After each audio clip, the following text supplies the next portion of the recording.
Comment tu t'appelles? De quelle origine êtes-vous? Tu as fait des études? Vous êtes algérien? Comment es-tu arrivé en France? T'es né là-bas? De quelle religion êtes-vous, Mehdi? T'habites dans quelle ville? Et est-ce qu'il y a des conflits? T'as toujours vécu dans ton quartier? Vous aimez votre quartier?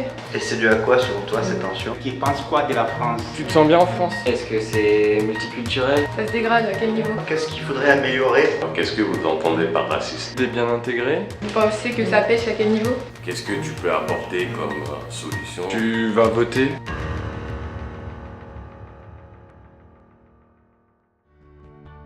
Je m'appelle Axel, j'ai 21 ans et j'habite à Tremblay, en France. Comment es-tu arrivé en France?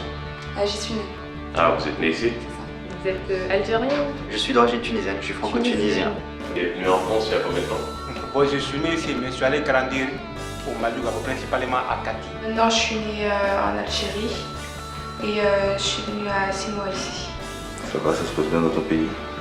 Très bien. Tu t'es bien intégré? Pour le moment, pas trop. Pour le moment, pas trop, mais j'essaie au fait.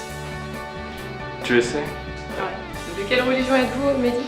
Je suis musulman, mais je me cherche un peu dans l'islam. Tu habites où? Donc j'habite à Livry-Gargan. Ma ville, elle est vraiment réputée pour la violence, les taux de chômage élevés. La violence c'est partout, Oui. ça c'est dans d'autres quartiers. Mais le mien il est calme. Bon, avant, c'était du ouf, quoi. Voilà. Il y avait beaucoup de violence là-bas, les jeunes cassaient des voitures, des policiers. C'était comme du gang, comme dans les films des gangsters. Qu'est-ce que vous aimez dans ce quartier? La culture, les mélanges, tout ce qui se passe. C'est un quartier où il y a beaucoup de mixité, donc, mais surtout beaucoup d'immigrés. Il y a beaucoup d'athées, D'accord. mais il y a aussi beaucoup de musulmans et pas mal de catholiques, mais moins. La mixité culturelle, je pense que c'est une force, parce qu'il y a de quoi s'enrichir. Après, concrètement, je trouve que les communautés vivent un peu séparées. En réalité, rien n'est étranger parce que finalement, le monde il est fait de diverses cultures. Donc finalement, ça nous permet d'avoir plus un pied sur la réalité. Le monde ne nous appartient pas. On me pose souvent des questions, d'où je viens. Enfin, je me considère souvent comme étant différente des autres parce que peut-être que j'ai pas, je suis pas pareil qu'eux en fait. Qu'est-ce que vous entendez par raciste? C'est-à-dire qu'il y a des gens qui vont voir des noirs, ne vont jamais venir parler, vont toujours rester à l'écart. Et puis moi, en tant qu'immigré, parce que j'ai pas grandi ici, on se sent pas forcément accepté.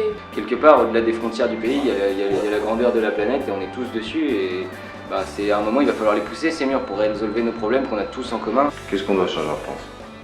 Il y a beaucoup de choses à changer. Surtout pour les gens qui habitent en banlieue. Les personnes qui habitent sur Paris même, ils ont plus de facilité à trouver du travail. Tandis qu'une personne qui habite en banlieue, elle va galérer. Donner un peu plus d'espoir aux jeunes, de leur dire qu'ils auront des chances de pouvoir faire ce qu'ils veulent et que finalement l'éducation ou la réussite scolaire c'est pas quelque chose qui n'arrive qu'aux autres, qu'il faut juste un peu se donner les moyens. Et j'aimerais que tous les jeunes puissent aussi dire ce qu'ils pensent, parce que je trouve que c'est important de donner la parole aux jeunes. Vous aimez la politique? Non, Non, pourquoi? parce que les politiciens font des promesses mais ne les respectent pas. Je pense que nos institutions ne nous représentent plus tellement et que la classe politique n'est plus consciente des enjeux en cours en France. Je sais que les politiciens font un peu des menteurs. C'est juste des profiteurs. Des profiteurs.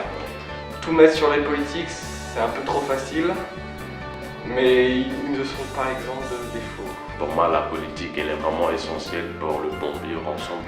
Qu'est-ce que tu veux que ça change dans la politique?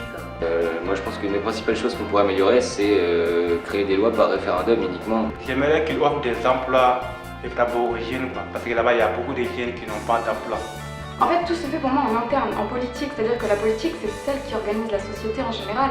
Et du coup, si elle accorde moins de crédit à l'éducation, forcément l'éducation va en pâtir et inversement. L'année prochaine, tu comptes voter? Tout à fait. Me demande pas pour qui je vais voter, je te le dirai pas. D'accord. Surtout pas sur une vidéo.